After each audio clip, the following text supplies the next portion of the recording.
All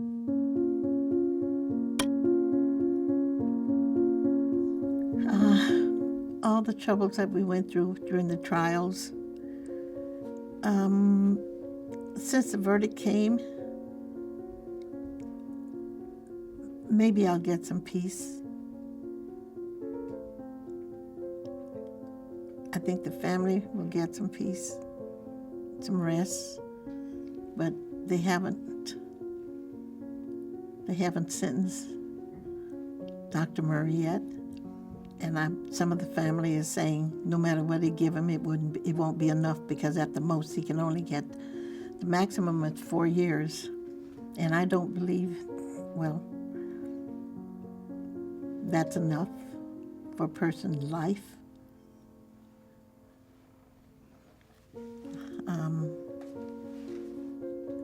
But it'll be some peace. You know, you can't compare that, no matter how much time they give him. My son's gone. That won't bring him back. I don't think it could be enough. Dr. Murray selling his stories, to me, no, it's not fair. He shouldn't be allowed to do it. He shouldn't be allowed to make money off of what he's done wrong. That's what angers me. It's not right.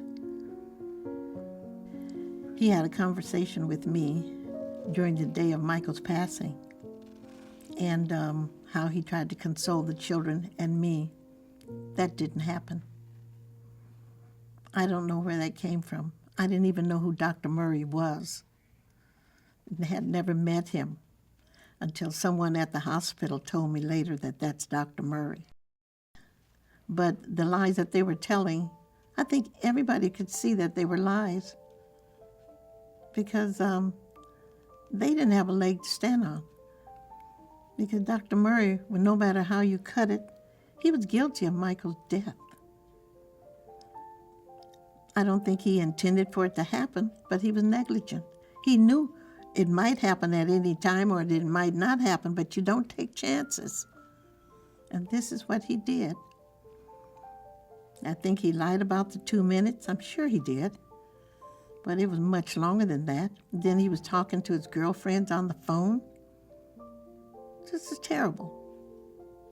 Dr. Murray's lawyers was trying to say that Michael injected himself, or when they couldn't pass on that lie, then they tried to say that it was his fault, and they tried to say that he had given himself Harazatan or something like that. But they were trying anything to help their client, but it just didn't sound right. They didn't have nothing to fight with. They didn't, because no matter what you say or which way you slice it, Dr. Murray was guilty. No, I've heard of Demerol before. I don't even know what you use it for. But Harazatan and all this other stuff, I hadn't heard those names before. Propofol, I hadn't heard that before. The nurse that was there, that was supposed to be hired to watch Michael, I don't think she was hired to watch Michael. But Michael couldn't sleep, and so, in fact, this nurse that Michael had bought a lot of herbs and things from came to my house the next day after Michael died. And she told me a lot of things about Dr. Murray, and she also told me that Michael had asked her about some things, and she had turned him down. And Dr. Murray, I guess, wanting money and being greedy, he had to be greedy, because $150,000 a month? Why didn't he say, well, Michael, if you can't sleep, well, let's go and see a therapist for that. Or let's go and see a doctor that specializes in that. A doctor that specializes in insomnia or whatever. But he never said that. He wanted to take it on his own because he wanted to make money. All the pressure that was on Michael was affecting him for no sleep, but that could have been part of it. I'm sure it must have been. When they did the 50 concerts, and they could have kept on, I don't know if they would let Michael know that, well, it's almost 50 or we can do even more. I don't know. But then, too, people get excited and it's greed. They don't care how many concerts you have as long as you do them and they get paid. But I just can't see Michael doing those many concerts. It would take longer. And he probably would get tired. But they had said that he wanted a house in England and a place for his children to play, big enough for that. So evidently he might have agreed to do it. I saw Michael, I also talked to Michael during the time that he was rehearsing for the concert. And I saw no signs of anything wrong. And as far as Dr. Murray having that groggy sound that Michael was, I've never seen Michael like that of all the times that I've seen him. And not saying that he wasn't like that because I know he had the tape of it, but why would he tape him? Why? I didn't understand that part of it. Is the doctor no good? He was planning on something all the time. Why was that? And another thing, I've seen Michael at night and I've seen him during the day. I've never seen him in a fix like that, and I've never seen him act like he was high on something or anything like that. So I'm not saying he never been like that, but I just haven't seen it.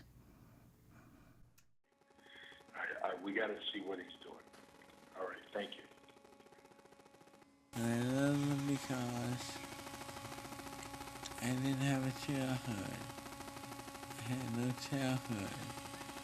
I feel their pain. I feel their hurt. I can deal with it.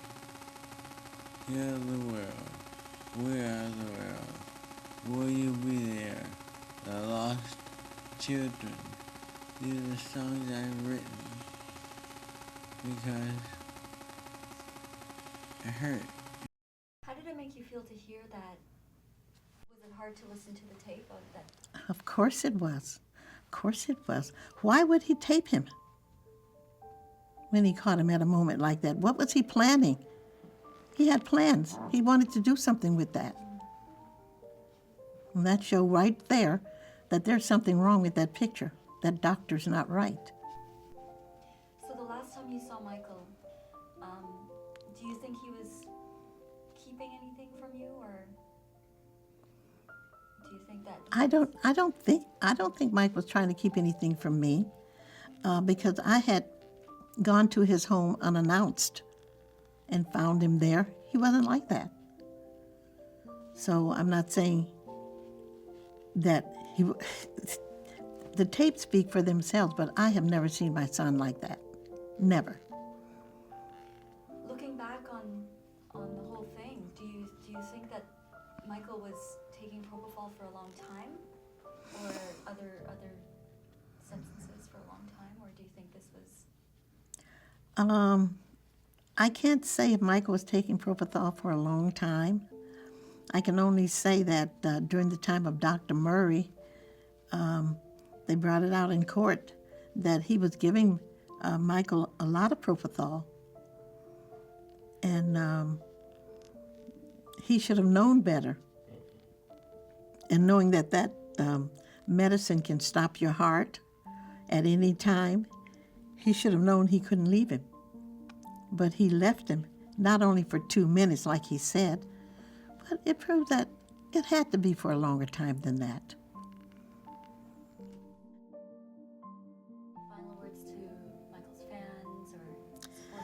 And I'd like to thank the fans also for all their love and support, for being there every morning that I got out of the car and walked into the courthouse, and being there in the evenings when I got back in the car to go home.